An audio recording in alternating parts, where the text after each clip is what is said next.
Hey y'all, how y'all doing? Welcome back to my channel. I'm Muriel, Nurse Muriel. To all my oldies but goodies, hey y'all, welcome back. Welcome back to my new subscribers. Welcome. Short introduction. I'm Muriel. I'm a registered nurse of 4 years.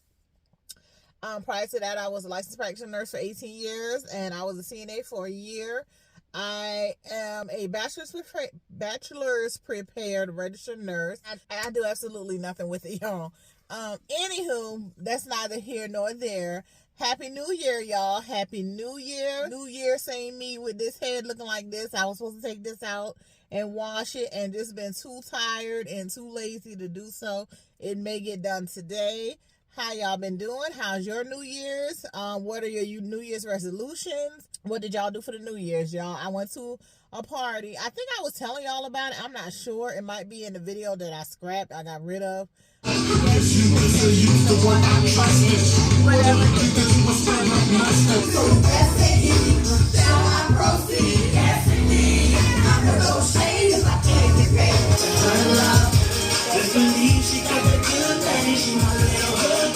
Y'all, I know I'm getting old. I was at the party. I got to the party like 9:10. It was a house party because I told you I'm not gonna be stepping out in these streets for a little while. I need a break. I did too much last year, but it was a house party, and I got there about 9:10, 9:15. And y'all, I mean, I wanted to be with my man for real. But I just felt like I just showed up to the party, and it was being that it was New Year's Eve. It was like, you have to stay till midnight. By 12:03, I was out there. So anyway, I went to work. I worked until, I worked that day. I did a 12-hour shift on New Year's Day. I don't know why I picked up a 12-hour shift because I normally only do 8-hour shifts on New Year's Day. On any holiday, I normally try to just do an 8-hour shift, but I did a full 12. But it's okay because, I mean, it's time and a half, and that was one of the higher paying facilities. So for that 12-hour shift, I made almost a G. I made some good money, y'all. So got off work. I went to my man house, and he had some mac and cheese. He had some food for me, but he had some coon. This I tell y'all, this a country man, honey. Somebody had cooked some raccoon, some coon. He called it coon. Somebody had cooked some raccoon. He had some raccoon meat and some mac and cheese and some dirty rice, y'all. So I ate, and we just ate, and we was merry, and we had some drinks, you know, had some moonshine, and had some. What else did I have? I think that was it. I told him to try to get me a dessert. I don't think anybody had any dessert for me. I'm starting to feel a little settled, y'all. I'm feeling settled. So anyway, this channel is not about that. This channel is about nursing. I don't know if I told y'all, but that last shift I worked at my PRN job, I had gotten so frustrated with the nurses that I said I got to take a break because I'm going to end up telling somebody something and hurting somebody's feelings. And so I took a break. So I haven't been to that facility, and I think it's been a little over a week now, y'all. And they sent the shifts out to go through like January the 10th. And I haven't picked up one shift, y'all, because mentally I need a break from them. And that's what this video is going to be about, y'all. I'm going on a nurse rant about nurses. Yes, nurses, y'all. And I feel like I have to do it because I don't want to rant to the nurses there because I've already told them my grievances. I tell them every time I count. I tell them every time I work. It's like nothing ever changes. No one wants to do any better.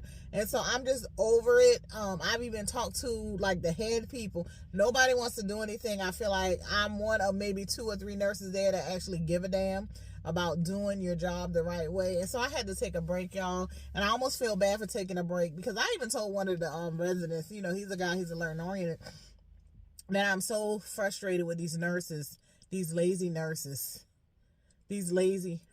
I'm so frustrated that I have to take a break. And he was like, no, don't leave me. Don't do me like that. But, you know, he was like, when I told him I got to take a break, he bust out in tongues, honey. He was like, ah, sha-la-la-la-la. Jesus. I thought I was the only one that knew that. And I was like, yeah, they are terrible. I was telling him, I was like, they terrible. I can't. I told him I gotta go. I said, I'm not going to leave permanently. I got to take a break. I said, because if not, it's not going to be pretty what I want to tell some of these nurses. Y'all, I come on here and I complain about nurses all the time. But y'all, them nurses, they really, don't care and they are incompetent. I feel so bad. I'm just almost to the, I'm like, I just feel bad for the patients out there, y'all, that is nurses like this out here that don't care. And, they just don't care. And it don't discriminate with age. It don't discriminate with gender. And it don't discriminate with race, honey. They're all colors.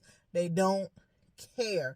Some of them will put on a front that they do, but when you come work behind them, you'll see they don't care. And then the bad thing about it is they're staff nurses, y'all. They ain't even agency nurses. You know, agency nurses can sometimes get a pass because it's like they might be there today and may not be back for a month or 2 or 3. So you really don't expect them to impact much change. But I do give agency nurses a pass at this facility because, like I said, sometimes they come there and they don't come back. Sometimes they're there every 3 months. So they can't, I don't feel like they really can. I don't put it on them to impact change because they're not there consistently. Unless they're agency nurses, they're consistently. That's different. But y'all, these are staff nurses. And when I tell y'all, they do not care. I'm not going to say what company they work for, but they don't care. And I'm over it with them. I'm over it. I almost came to tears because I work with this patient, and this patient has been on this narcotic for a while. It's a tramadol, basically. She's been, and I don't even know why that's considered narcotics, but that's neither here nor there. It's been considered narcotics now for like the last 15 years, but she's been on it forever. And I know for a fact this doctor comes in his facility at least 3-4 times a week. He stays on top of his prescriptions for this patient to not have her. And let me tell you, I work with that patient. I work with that patient on that Monday. And that patient didn't have that medication. I worked with her and I put it in the doc. No, matter of fact, I saw it in the doctor's book when I went to put it in there. And so I was like, okay, I know this doctor comes in. When I came back and worked, because I bounce around the floors and they've been putting me mainly on one floor a lot lately. But when I saw that, when the night that I worked with the patient and the medication wasn't there, I just did a 7P to 11P. So it really wasn't too much I can do even with calling the pharmacy or any of that. But I went to the doctor's book because I know this doctor comes often. And it was already in the doctor's book, so I was like, okay, well, maybe it'll come in tonight. You know, I got off like 10:30 that night. I came back and worked with that patient again. It was probably like 4 or 5 days later, and when I got a report from the off-going nurse, and that nurse had worked 7A to 7P. And and that person gets that medication 9A to 9P. I remember the last time I worked, that patient didn't have that medication, so I asked that nurse, is there tramadol here? And they were like, no, it's still not here. I was like, huh? I was like, did anybody call the pharmacy to see why it's not here? Because I know that doctor had been there by that time. And they was like, no. Y'all, for some reason, that was the breaking point for me. Because I worked like that. I'm going to say I worked that Monday or that Tuesday with that patient, that 7P to 11P. When I came back to work with that patient again, it was another 7P to 11P. And I'm going to say it was like that Friday. So this patient hasn't gotten this medication all these days.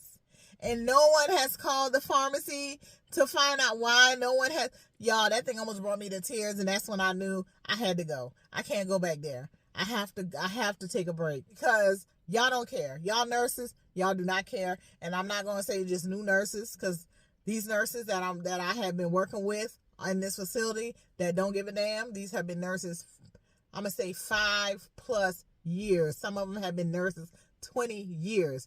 They're so incompetent, they do not care. All they want to do is come pass pills and a little bit of charting, and that's it. They don't want to do nothing else. They don't want to follow up on nothing. This same nurse, a patient had a blood pressure of like 195 over 100. The nurse gave the patient a PRN antihypertensive pill. Never checked the patient blood pressure again, because I asked, I was like, what was it when you rechecked it? Oh, I didn't recheck it. You want me to go run and recheck it? Motherfucker, what do you think? Why are you going to give this for a blood pressure that high, and you're not going to recheck it to see if the blood pressure came down? Y'all, this particular nurse has been a nurse over 20 years, y'all. Over 20 years.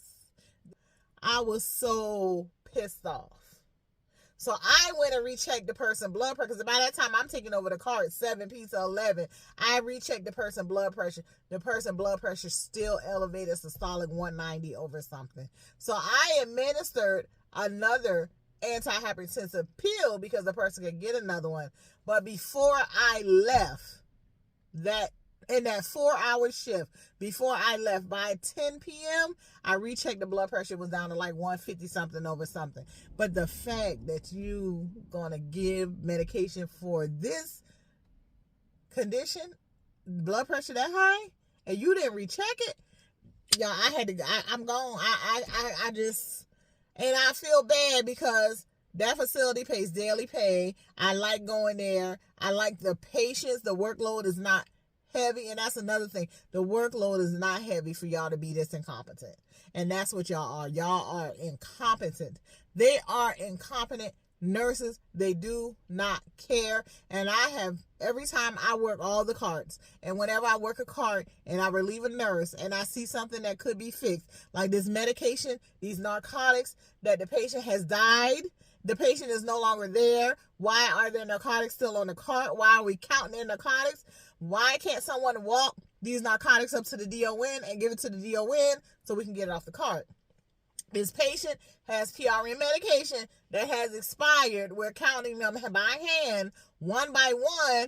They already had like 60 something on the cart. Why, when the doctor wrote a new prescription, why do we now have 28? I think it was an additional 40. No, additional, I think 40 something on the cart. Why do we have more on the cart? Why didn't y'all either ask the doctor to put do not send on the prescription, or take these other ones that have expired? The prescription expired now, not the medication, but the prescription expired because it was 14 days. Why didn't y'all take this medicine and give it to the DON so we don't have to count 119 separate? Y'all, that got on my damn nerves. I had to go. Y'all, I really feel like I became the nurse in the era when nurses gave a damn. And it's so sad because these nurses, some of them are, like I said, they 5 years or better. But I feel like when new nurses come under y'all, y'all are not even going to show them the right way or the way to do things. And it's just going to snow. It's going to be a snowball effect of incompetent ass nurses out there. And now I see, which I've been seeing this, but I've never seen it on the level as like this facility is. I see why nurses get the bad rep that they get. And I used to get offended when I would hear people talking about nurses because I know how hard I work and I know how thorough I am. And I would get upset when I hear, even though these patients be working my nerves, y'all. These patients work my nerves. I ain't gonna lie. Some of them work my nerves. But it's like the energy is matching now because the nurses is incompetent. So I can see why the patients feel the way they do. Like, I've come in before and someone has had a dressing on from 3 days prior that's supposed to be changed daily. You peel the dressing off and it's so stink. It smells so bad. The wound, it smells horrible. They need to probably be on some antibiotics it smells so bad. But this dressing has been on this patient 3 to 5 days. So of course the wound is going to smell bad. No one's cleaning it. It's not getting in the air because the same dressing is staying on it. No one's cleaning it. It's just, y'all. And it's long time. And I know I didn't see this level of incompetence in the hospital. I'm gonna put it like that. In the hospital, but I didn't work with these particular nurses either. I don't know if this is just a facility. I'm not gonna say it's just a facility thing because I have worked other places where I've ran into things like this, and I have tried to correct it. Like I say, I go in places as an agency nurse, and I do try to correct things. But it's just so many things at this place, and it just keeps happening and happening and happening. And no matter how many times I try to tell them, educate them on how to handle these situations, it never gets done. You just keep running into the same issue over and over. Narcotic count be off. Why the narcotic count stay off? Why something always like, why is there on the paper it's saying we're supposed to have 16 cars, but when we're counting the cars, there's 14 cars. Where did these other cars go? Did you not count when you came on? Because you're not going to tell me because if you counted, that means 2 cards went missing on your shift. Where are these cards? And then they be looking at me like I'm dumb. But don't look at me like I'm dumb, because if I take this card from you, when someone come to take it from me, now it's looking like my shift, the cards went missing. Like, y'all, I'm so over. I'm so over that place. I'm a nurse complaining about other nurses. I'm not even complaining about the CNAs. I'm not even complaining about the CNAs. And then they be trying to act like they work so hard. No, you work long because you work the 12-hour shift, but you ain't work hard, because I work every one of these cards. And let me tell you, on a 12-hour shift, I probably have about 4 or 5 hours of downtime in a 12-hour shift. And that's on day shift. We're not going to talk about night shift, where I probably on a 12-hour shift probably have about 6 hours of downtime. If we're going to be honest. If we're going to be honest, on night shift, I probably have about 6 hours of downtime. I'm not going to lie to y'all. Because the way I work my schedule, the way I do my thing, I do have downtime. I've walked in there before and the patient had an x-ray, and it was suggested that the patient have a follow-up x-ray. And the doctor was fine. Don't you know no one ever scheduled a follow-up x-ray? Not one nurse. It was like a whole week later, and I scheduled a follow-up x-ray because nobody scheduled it up. Like I said, mind you, I work all the cards, so I may not work with this patient. I might work with this patient Monday on the 23rd, and I may not work with this patient again till Tuesday on the 2nd or something.